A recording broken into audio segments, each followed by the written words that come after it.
Now, how does it differ in the left side and the right side? Now, we know left side is high pressure, high resistance, less compliance, and brisk recoil. That is why the left-sided hangout interval is less than the right-sided interval. The next, you must know dilatation of the arteries and phase of respiration. Anything, say for example, in inspiration, what happens? Your pulmonary artery compliance further increases in fact. This becomes more compliant. That is why it affects the pulmonary circuit more than the left side circuit, and that is why in the determinants, your respiration matters when you are calculating the hangout interval. So these are the determinants of the hangout interval. Now, the next part is respiratory effects of A2P2. We know during inspiration, A2P2 split is audible. During expiration, it is usually inaudible. Increased venous return. Why is this? Because increased venous return during inspiration prolongs the RV ejection. Decreased PVR during inspiration and increased recoil and hangout interval because the inspiratory decrease in the intrathoracic pressure increases the hangout interval. The compliance of the pulmonary artery is affected by inspiration, not the aorta. And that is why decreased filling. So basically, if you see all the mechanisms of the split, so either the P2 goes to the right, or A2 comes earlier in inspiration and expiration. Okay. So what you have to tell is, what is the contribution components of the inspiratory delay? This they'll ask you. What are the components of the inspiratory delay? That means A2P2 splits during inspiration. Out of that, QP2. So P2 going to the right, 73%, almost 2/3, while A2 coming earlier is 27%. In the P2 going to the right, there are two components. RV ejection time increases, that contribution is 28%, and increased PA hangout interval is 48%. So coming back, what are the components of increase in A2P2 during inspiration? Number one, RV ejection time increasing. Number two, PA hangout interval increasing. And number three, A2 coming earlier. Why does A2 come earlier? During inspiration, there is pooling of blood in the pulmonary circuit. Left-sided filling LV is less, so A2 will come earlier. So A2 comes earlier, P2 moves to the right, and that is why you get a inspiratory splitting. So all these things, when you are asked, be very clear and be very crisp. Do not confuse at all. When you are asked the components of mechanism of A2P2 split during inspiration, these are the three mechanisms and their contribution by percentage. Now, in expiration, what happens? Yes, anybody? Expiration, the opposite. Expiration, you know what happens is the left-sided output is increasing, so A2 prolongs because there is more LV ejection time increases, and because the right side is less filled, P2 comes earlier. So during expiration, A2 moves to the right, P2 moves to the left. That's why overall, during expiration, the split is not well appreciated. So this is simple. There is no confusion, contribution during inspiration and during expiration. Now when you see that clinically, a few things you must know. S2 is high frequency, the diaphragm giving increased pressure, you hear it better. Now, tell me what are the aortic, where is the aortic area in your skeletal marking? Yes, anybody? Shripad, you are there?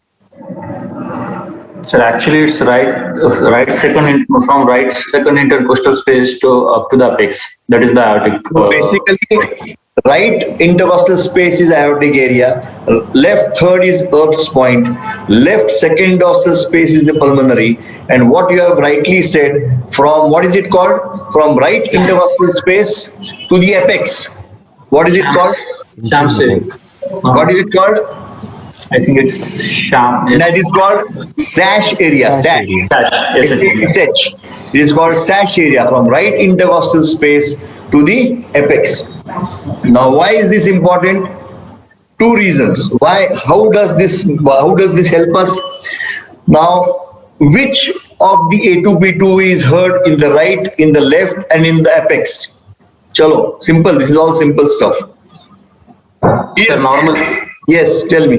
normally this P2 component should not be audible at the apex. Correct. So A2 is heard at the right from this area, right from the sash area up to the apex. Okay. P2 is not heard well at the apex. Why is it important? Okay. Tell me the causes where P2 will be heard at the apex. Sir, only in ASD. But what is the mechanism? ASD with pulmonary Necessarily artery. ASD. Because of Any the condition where there is a right volume, significant right volume overload, perhaps with pressure overload, which causes a counterclockwise rotation of the RV, where RV forms the apex. So this is the mechanism. In all conditions which will cause this, you may hear P2 at the apex. Remember this. So counterclockwise rotation in a high volume loaded state of the right ventricle, perhaps volume load and pressure, but volume is more important, causing a counterclockwise rotation where the RV really is at the apex, that you will get P2 at the apex. Now, when will you hear A2 in the second pulmonary intercostal space? A2C, normally A2 in the left second dorsal space. When will you, normally what you hear is A2. Why? Because we know the things. But when will be heard better in the left second dorsal space? Hello? If there is overriding of the aorta. Overriding neck. When the aorta malposed vessels, that means when the aorta is anterior, superior and leftward, that means transposition, corrected transposition or D or L transposition. When you have malposed vessel, where the malposition is such that the aorta is anterior, superior and to left of the pulmonary artery, you will find that A2 is actually loud. Okay, so that is why one of the criteria where you will find that the A2 is loud in CTGA, corrected transposition, is because of the malpose. So aortic vessel in an odd position is congenital heart disease. Apex P2 is in right volume overload states. Now, this last question about skeletal, this is, how do you sequence A2P2? Simple question again. Anybody else? Only one person is answering. Shripad? Nobody is there. Who else is there? Sir, while doing the inching method. Correct. Suppose you hear a split second heart sound in the left second intercostal space. Is it paradoxical? Is it A2P2 or P2A2? Simple. So how do you do it? We start oscillating from the base to the apex while inching. If we hear a split in the second to third intercostal space, we should continue down the apex. If the first component is absent, it is likely to be first component. Very good. First is P2A2. Suppose it's P2A2, that means there's a paradoxical split in the second. Your first component drops. It is called, if your first component drops at the apex, it is P2A2, paradoxical split. If it is A2P2, if your second component drops at the apex, it is a normal split. Very simple. So inching method, very good. Inching method from your left intercostal space to the apex. If the first component drops, it is paradoxical. If the second component drops, it's a normal. So these are basic things. Sash area people like to ask this particular thing, and you must know when P2 is heard at the apex. So these are simple questions which are asked in an exam. This is simple, but you must be aware and very, very clearly, answer should be very crisp. Okay. Then clinical point in obese. Remember, sometimes because of the obesity, the heart is shifted towards left and up. So first intercostal space, you will hear these second heart sound. Tall and thin is the lower sternal edge. COPD because the RV is shifted downwards and to the right. Xiphoid. And remember, in tachycardia and atrial fibrillation, overall, it is difficult to, sometimes it's difficult to, because we are talking everything is in milliseconds. So in patients with sinus tachycardia where the diastole is short, the whole thing of inspiration and expiration In fact, even the change during inspiration and expression for that short diastole is difficult to appreciate. And in atrial fibrillation, okay. Now, in atrial fibrillation, that's the only question asked. In atrial fibrillation, the split will be heard better, 1, 2, 3, 4, after a short diastole or a long diastole. Hello. In atrial fibrillation, will the split be heard during after a short diastole or a long diastole? And the answer is after a short diastole. Why? Because during a short diastole, the left side is, the volume of the left ventricle is less as against the long diastole. So A2 comes much earlier. And during a long diastole, because the starving is more, your inspiratory input to the right ventricle is less.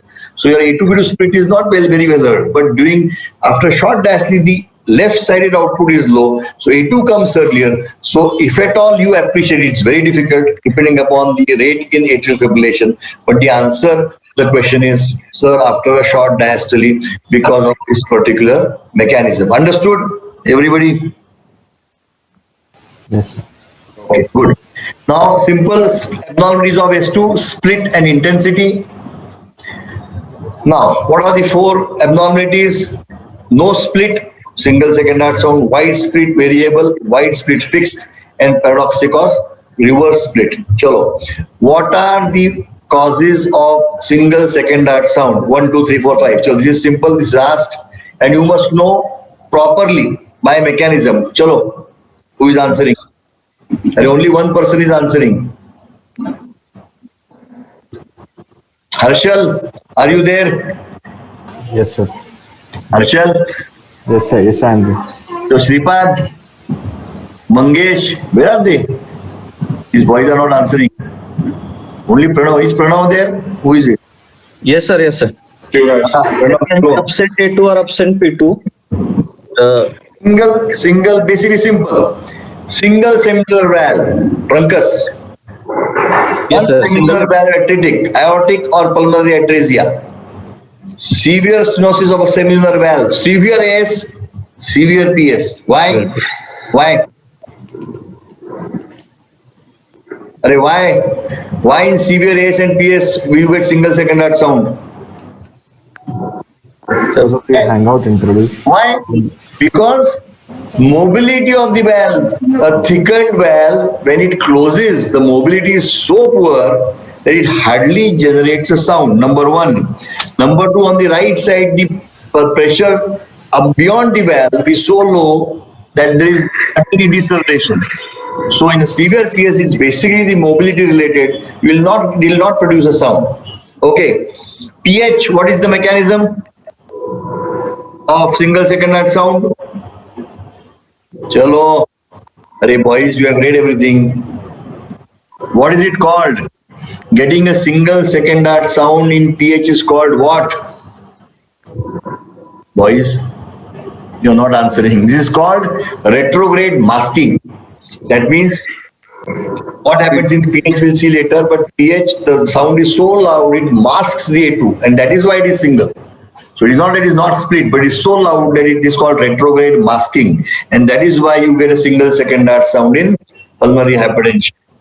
And the last is posterior location of semilunar valve, transposition or corrected transposition, where the pulmonary artery is so posterior that the B2 is hardly heard, of course, depending upon the mechanisms, but still, anyway, aortic pressure is more. So in that, A2 masks P2 because the pulmonary artery is posterior. So very simple. So after this, they will ask you what are the causes of single second heart sound and cyanosis. Chalo, Pranav, 1, 2, 3, 4. Everything is there now. Sir, TGA. Truncus, next. TGA. Truncus, next. TGA. DTGA, be specific. DTGA, next. Not off. Pulmonary atresia, tetralogy, DORV, PS situation. Solves to severely stenotic. Next. Transposition. Zalaki detransposition. Next. The other 2. What is the mechanism? Do you get cyanosis and single secondary sound in severe PS? Can you get? Or severe PH? Can you get? Eisenmenger. Eisenmenger where? Forget Eisenmenger. I am talking single secondary severe PH. So what you have to answer is correct. Truncus, DTGA, pulmonary atresia and its forms, that means tetralogy, pulmonary atresia, DORBPS, whatever, all those formats. What variants? Second is tricuspid atresia, for a different mechanism, tricuspid atresia. And these two which I have mentioned, severe PS or severe PH with right to left shunt across the PFO. Get my point? Remember, Yes, in severe PPH, in previously, in my times in PPH, when the patients used to go into right heart failure, we used to do a transeptal puncture and dilate the IS to decongest the right side. But the patients used to improve from the right-sided failure, but they used to become cyanotic.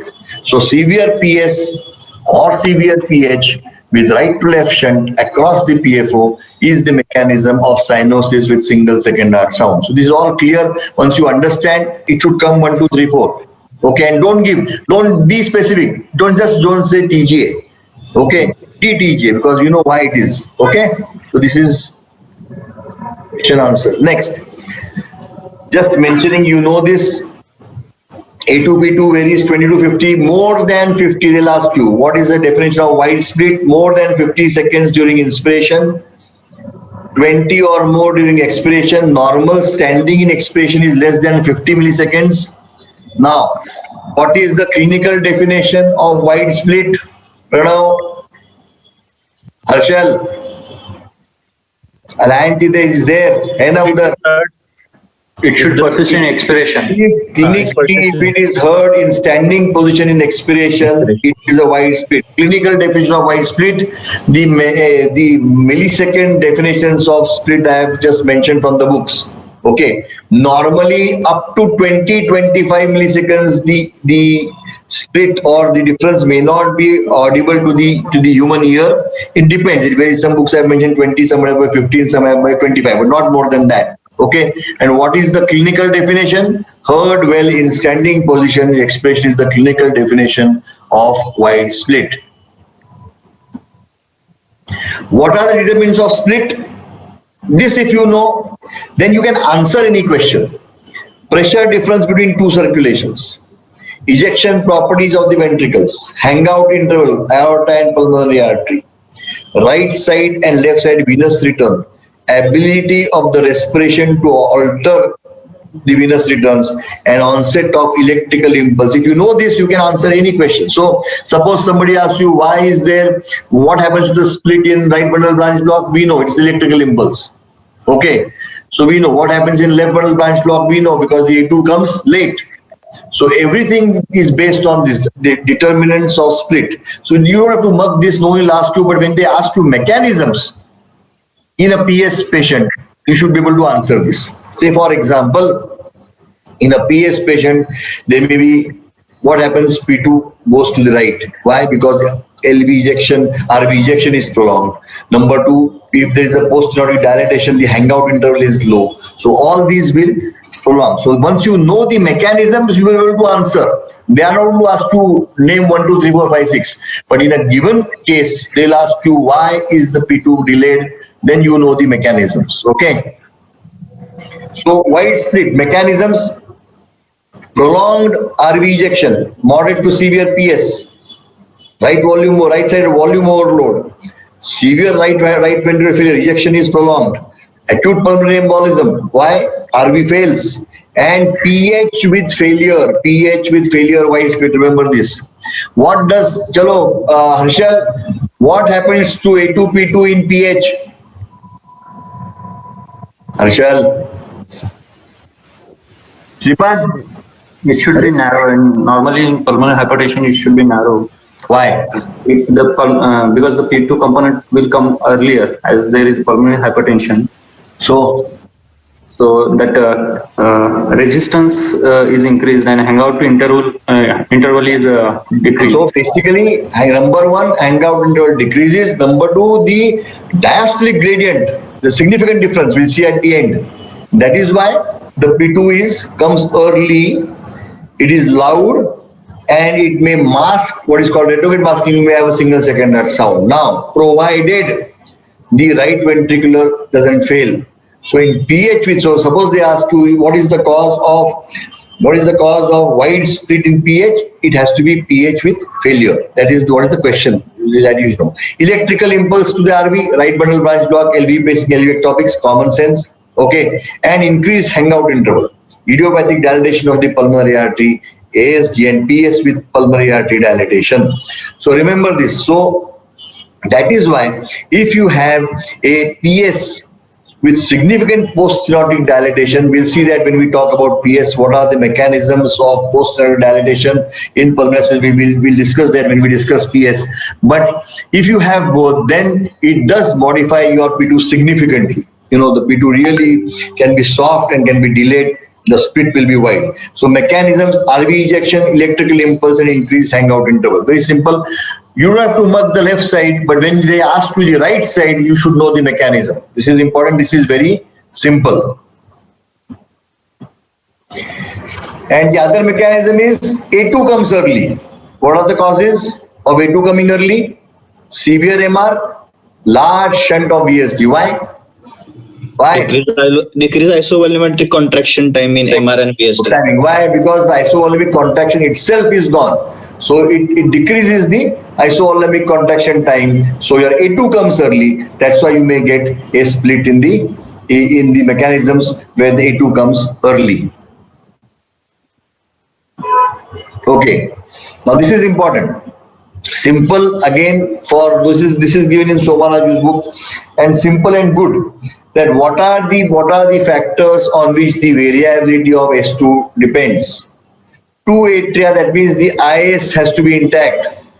Ability of the respiration to alter venous return on either side, and competent non-failing RV capable of increased RV output. If you know this, you can answer all questions of fixed split, wide split, fixed and wide, fixed and narrow, because you just should know this. Very simple. Okay. Have you understood? Now Harshal. Shripad? Yes, sir. Shripad, are you there? Are you? Nikhil? Hey, that's bad. Yes, Nobody's answering. Okay. Harshal, tell me, why do you get a fixed and wide split in ASD? So because of the continuous left to right shunt in ASD, over the period of time, the pulmonary capacitance. What? Because of the left to right shunt through the ASD, there is RV overload, which slowly over time increases the pulmonary capacitance. So what?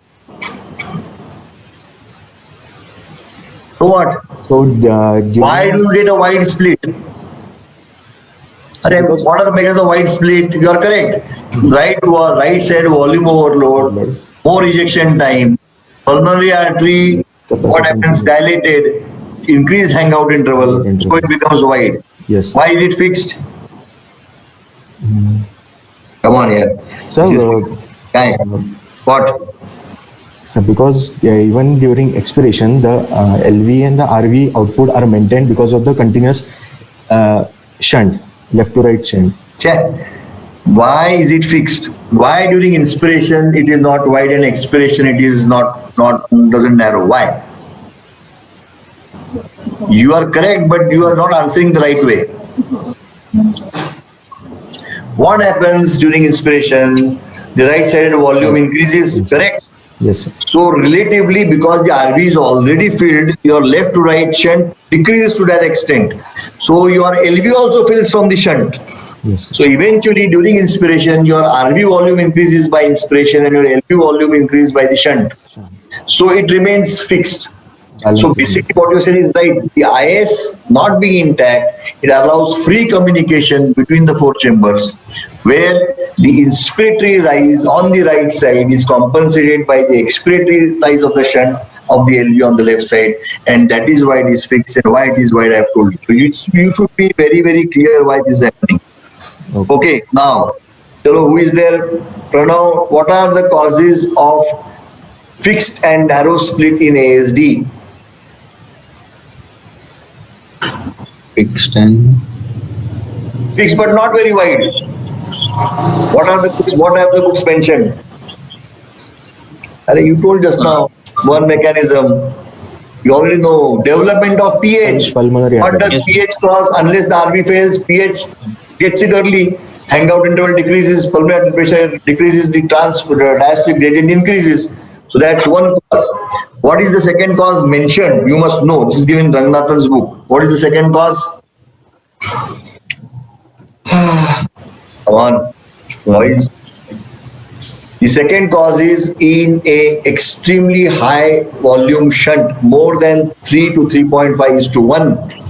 If the volume overload of the pulmonary circuit is so significant, I mean the whole pulmonary circuit is filled with blood, it becomes a high impedance situation despite the PA pressure not being very high. Okay, so it's not only pH. The impedance because of the volume itself is more, and that is why your split, because the impedance more, split narrows. These are the two mechanisms mentioned in ASD where you are likely to have a relatively narrow split as against fixed, and why you get fixed and narrow split. One is given everywhere, the other one is mentioned in Ranganathan's book. You must know, because whenever you say, you cannot say Dr. Sathe told us, you have to say what books have mentioned. That's why I'm mentioning you all the books. Okay, understood? And of course, the second cause of fixed split is RV due to any cause. Why? Harshal? Harshal? Why? Because that, Huh? because if there is RV failure, RV will not be able to during the inspiration. There will not be any change. Why? What change? Change of what? Alright? What happens? So what happens? Your RV is anyway overfilled.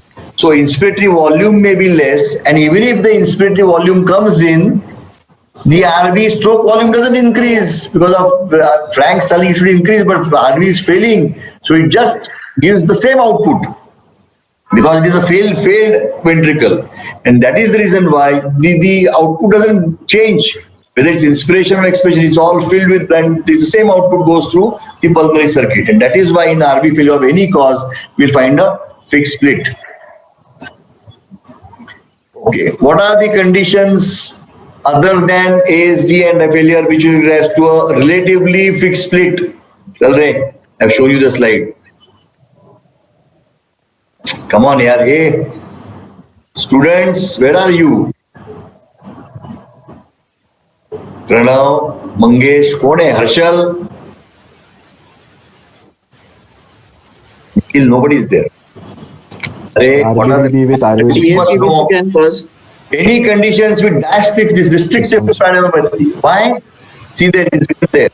Change, same thing. See, what you have to understand is when your inspiration and expiration do not change your outputs because of the filling pressures, it is going to have a fixed split. So whenever the ability of inspiration and expiration is out to alter your outputs or your filling pressures of your right and left ventricle or your filling volumes, it will cause a little fixed split. So change in filling pressure evokes a smaller change in the cardiac dimension.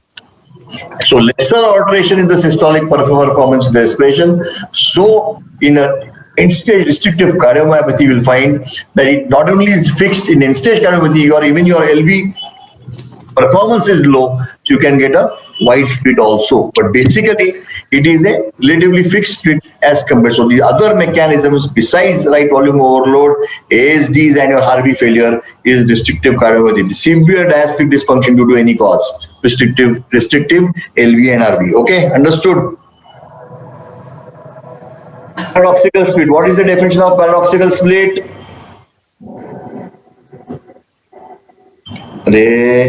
Boys. During the inspiration, normally we are able to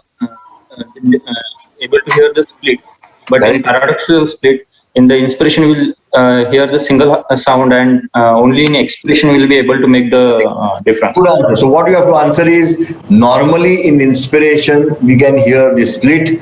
In the reverse split, you actually you can hear the split during expiration. This is reversed or paradoxical split. Okay. So now very simple. When will this happen? Any cause which pushes A2 to the right. Severe AS, severe LV volume overload. Mind you, why? Ejection times are increased in both. But yes, in a stenotic, they are far more than a volume overloaded state. That's why you will get it. Increased hangout interval on the aortic side, dilatation of the aorta. Okay. And any electrical activity of the RV, WBW. So a pre-excitation on the right side, what will it cause? Hey, right side pre-excitation, what will it cause? P2 will come early. P2 will come early. Okay. And left side, A2 will go late. A2 will come early. You understand? Pre-excitation. So simple mechanisms of paradoxical split. Now, out of all these, two conditions will give clinically the most classic paradoxical split. What are they? Out of all these, chal. One. Answer here. LBBB?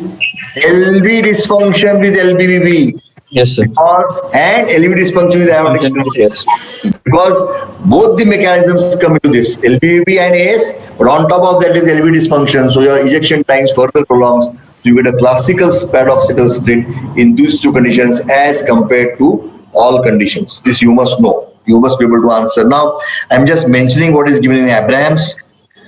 Type 1, type 2, type 3, I just mentioned this. Don't confuse. Very simple. In the classic one, as you rightly pointed out, A2 moves to the right. So during inspiration, it's like a single heart sound. And during expiration, we know A2 moves further to the right. So you get a paradoxical state. Type 1. Type 2 is what? See, your mechanisms of split is moving A2 to the right. So if it is moderate, yes. What happens? During inspiration, P2 moves to the right, A2 also moves to the right. During expiration, what happens? A2 moves to the right, P2 comes earlier. So both will make it a narrow split, which is almost equal during inspiration and expiration. This is type 2. And type 3 is, see, all this is mechanisms are in milliseconds. So all will depend upon how much the A2 prolongs and how much the P2 is affected by the respiration. So in the type 3 is usually in inspiration and expiration, the mechanisms are such that you get a single second heart sound. And remember, out of these three, type 2 and type 3 is usually phonocardiographic diagnosis. It's very difficult. It's easy to talk, but it's very difficult to diagnose clinically type 2 and type 3. Forget it. But they are more diagnosed. They are diagnosed on phonocardiography, which nowadays nobody does. So I'm just mentioning this to complete your question answers in an exam. It has no meaning, but you must know this. Last few things. Determinants of intensity. So once you know the determinants, you will be able to answer all mechanisms. So that's the question, that's the concept of this lecture is, I just want you to understand the mechanism. So suppose somebody asks you, why is the P2 loud in a particular thing? Then you must know this. Okay. So pressure beyond the valve, higher the pressure, more the sound. Flow across the valve. Why? Why flow across the valve will increase the sound? Chalo. Why? Arshal. Nobody is answering. Today I think people have not joined. People are not complying with the lectures. So we are joined, but this is a very confusing topic. When there is a high flow across the wall, the walls are wide apart, so it closes by the high distance. When there is a high flow. Correct. Not only wide apart, high volume state, wide apart, and increased mobility of the valve. So flow across is mobility. Why mobility? Is because they are far away, because of the volume overload. Suddenly they come down. So that is why flow across the valve is mobility of the valve. Size beyond the valve is hangout interval, and the compliance and the recoil is brisk or it is slow. And stenosis and regurg, we know stenosis is again mobility of the valve. Regurg again is mobility of the valve because of the volume. Okay. This is determinants of sound. A2 loud. I am only giving you the answer. Systemic hypertension. So when your diastolic pressure exceeds a particular limit, you can get a significant A2 is loud. Okay. Aneurysm of the ascending aorta. Why? The vessel beyond the valve. Depending upon the compliance and the rigidity of the valve, you can get the deceleration and acceleration characteristics of the blood flow change, and that's why you can get a loud aortic regurgitation. Congenital bicuspid aortic valve specific, a non-stenotic congenital bicuspid valve where the mobility is good because of the abnormal texture of the valve, your vibration characteristics change and you may get a loud A2 in the absence of significant stenosis. Okay, so majority you don't get it, but you must know when. Suppose this is congenital bicuspid aortic stenosis, no. Okay, now what are the mechanisms of what happens to second heart sound in aortic regurgitation? Chalo, Harshal, but nobody is there today. Nobody is answering. So it will be loud because of as the Why? stroke volume will be more in aortic So- regurgitation. So, in all ARs, you will have a loud second heart sound A2. In rheumatic AR, what will happen? So, what is the mechanism for a loud A2? What should it be? Suppose your valve is so bad, is so rigid, or it doesn't co-opt at all. Will you get the sound of the valve? No. What happens? You squeeze, you see, no, you will not get it. So, when you have an AR because of the aortic pathology, syphilis, ankylosing spondylitis, syphilis classically, I mean, you will not see it now. We used to see a lot of patients of AR with syphilis, say 30 years ago. It used to be called, the A2 used to be, second heart sound used to call it a tambour like A2. There's a sound which you could diagnose aortic regurgitant syphilis because it is the aortic dilatation, the compliance of the aorta, and the valve is not that bad. It coughs, but it leaks. Okay, that is why you will get, so aortic root diseases in an AR are likely to cause a loud A2. In rheumatic AR, number one, thickening of the valves, and number two, lack of good cooptation. Usually, despite an aortic root is not dilated as the root cause, like syphilis. So you are not likely to get a loud A2. In fact, you get a soft A2. Okay, so in AR, it will change depending upon the etiology and the mechanism. For example, you have endocarditis and AR severe. What will happen? It is so eaten up that it hardly coughs. So you will not get the loud heart sound. So you must know. So you should not get confused that why this is loud. It depends upon the mechanism of aortic regurgitation. Loud P2 causes Same pulmonary hypertension that we have already shown this. left to right shunt. Why? We know. Okay, I've tell you the mechanisms. Hyperkinetic state in the young. So anything which increases the volume, any cause of pH, you will get a loud P2. We know. Now, I'm just showing you one slide. See this. There was a book. You must know this. Just for posterity, it doesn't matter. You are not supposed to read this book. Just see the title of the book. Out of interest, I have shown this. A physical and physiological basis for interpretation of cardiac auscultation, 1981. When we did our DM in 1987-88, we had to read this book. You don't have to read this, but I want to give you a gist. I'm just telling you this because somebody has written a book on experiments in cardiac auscultation. Now, of course, it will not be done. You don't have to read this because what is to be read in that, I'm going to tell you in all these lectures one by one. In this lecture, I'm going to answer, you have to answer one question, that why that this book tells the experiments. And in fact, it is great to tell you that in this book, half of the book is only on S2. It's amazing, but this so, you're not supposed to read this book, but I'll tell you this. Now, the last question and then we'll end. Okay, what happens?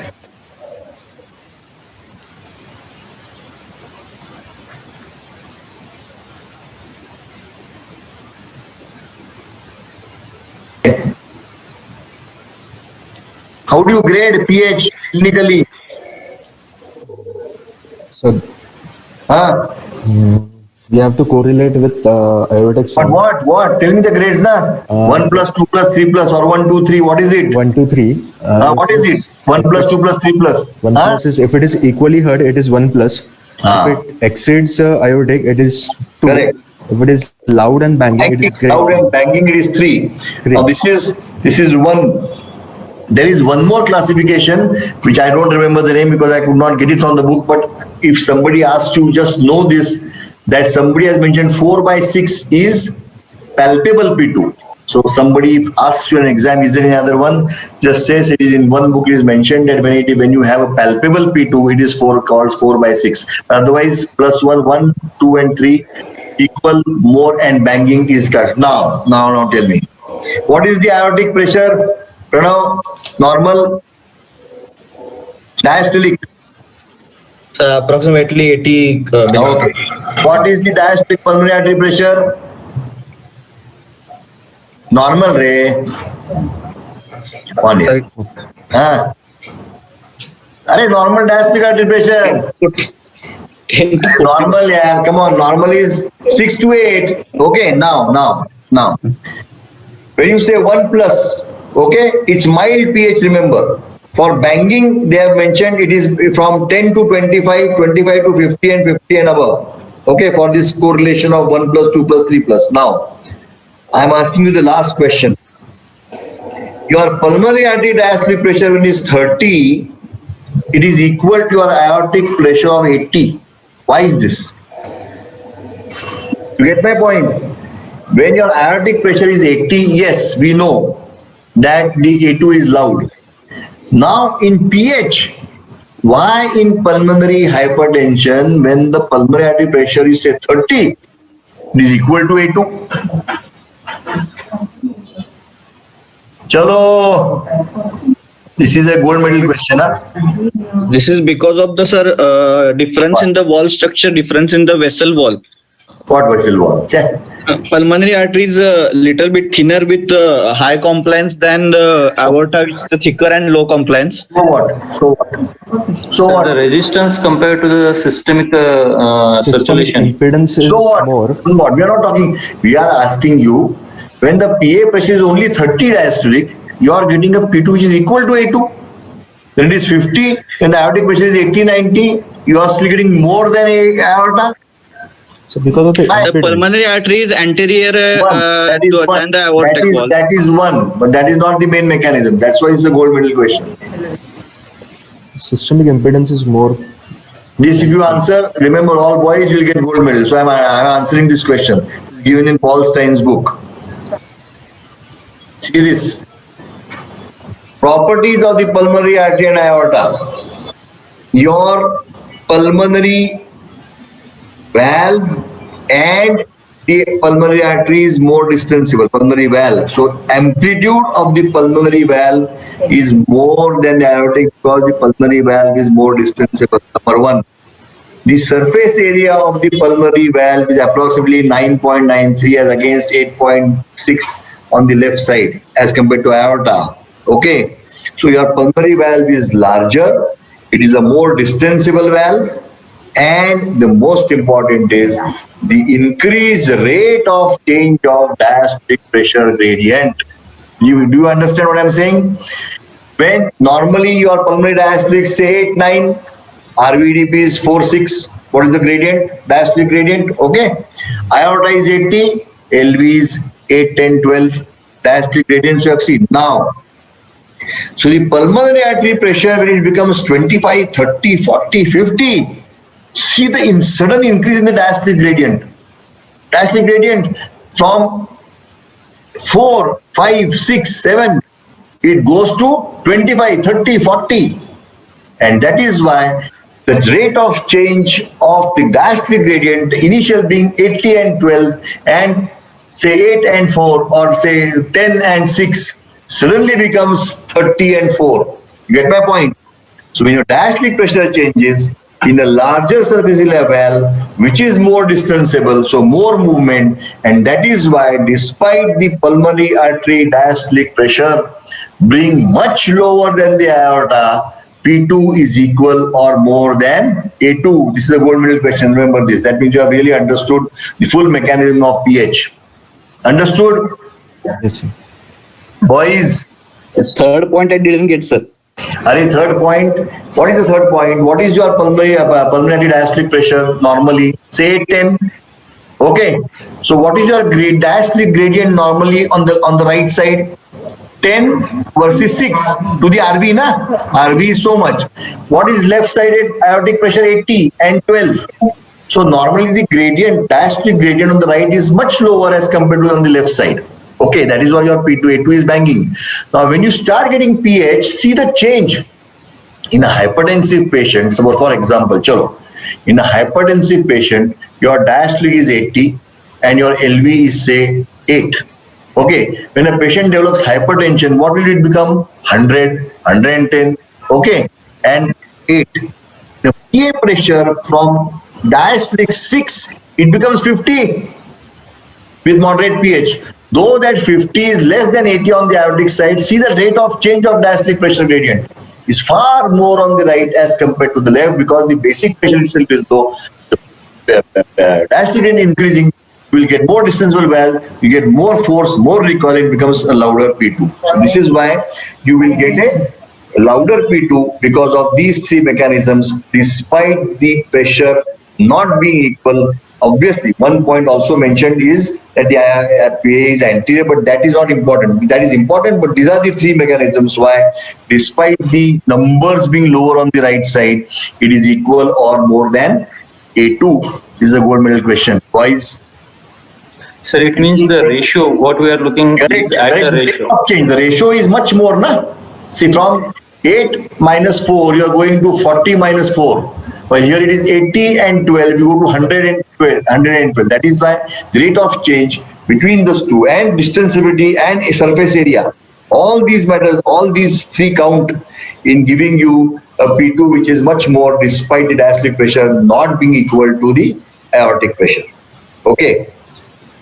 Have you understood S2? Yes, sir. Yes. Boy, now. Yes, sir. We'll stop here. I'll tell you what. Now, what we are going to do is, I don't know whether boys want to join next time. Next time, what we are going to do is, I'm going to take a break from S1, S2. And next time, I'm going to give an ECG talk where I want to teach you as DM students how to read an ECG of acute myocardial infarction. Now you'll say, what, Dr. Sate, we understand. You don't have to teach us that. But I'm going to show you a mechanism where the way to read, it's called ECG angiochole. See, there are a lot of chapters in Hurst.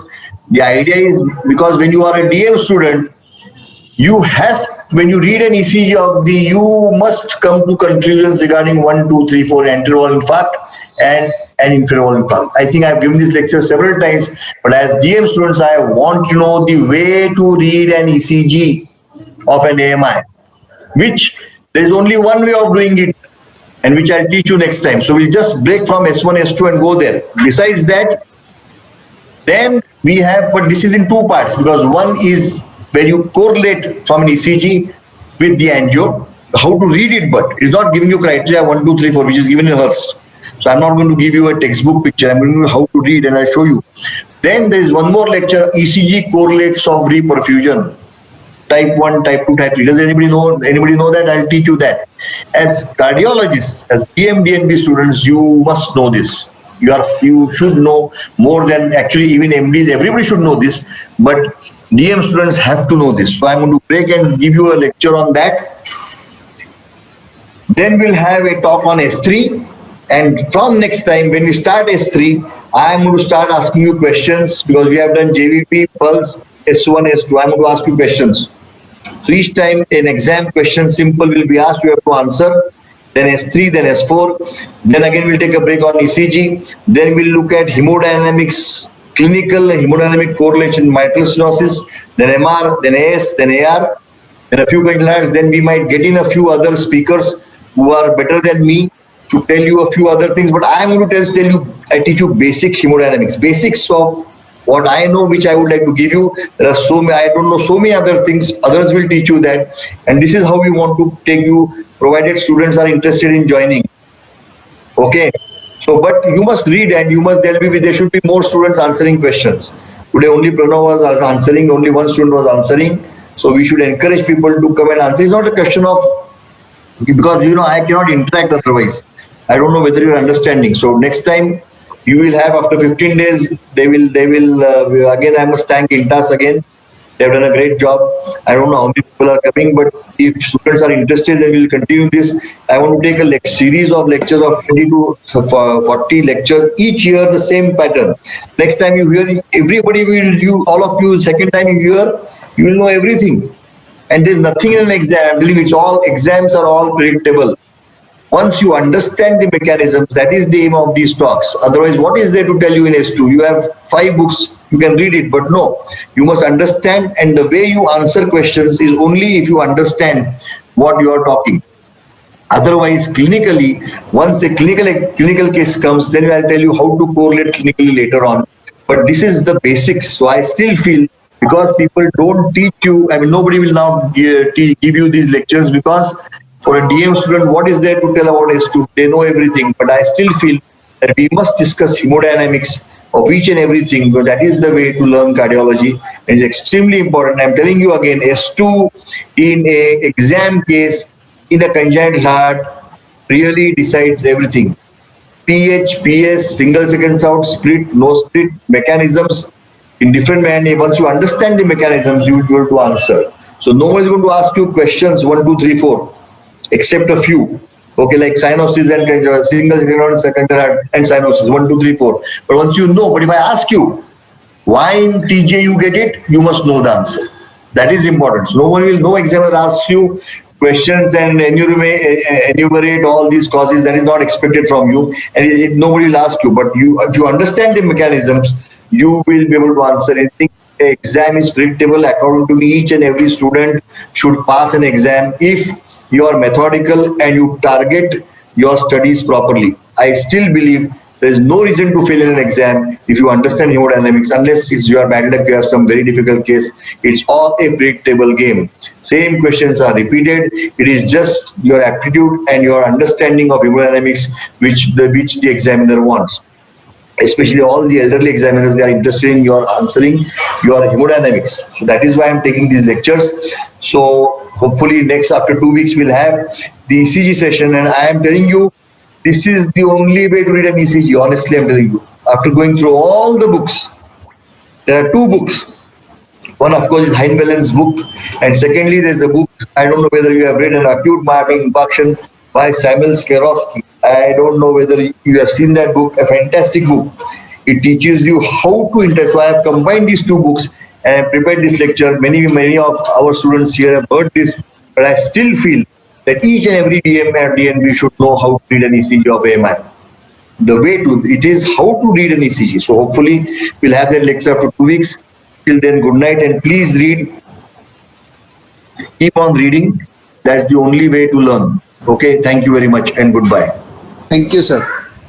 And sir, we had today around 160 audiences in our who have registered, apart from this panel which was there. Okay, so next time should have 10 students who join the panel. ECG Right, is sir. much, Yeah. but you must have them. And Right, as sir. long as students want this, we will keep on doing this, because it's not a question of numbers. It is that it's important that people are not taught hemodynamics, and that is why this is the aim of this whole series, which Intas also is helping to get. Right, sir. Okay. Thank you, sir. Thank you, sir. See you. Good night. Thank you. Good night. Yes.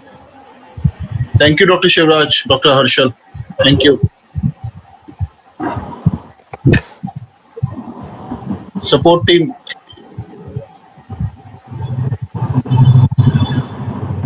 Where is it? How can I leave this? How do I leave this? Support team. Yes, sir. We are offline. Uh, just a wait minute.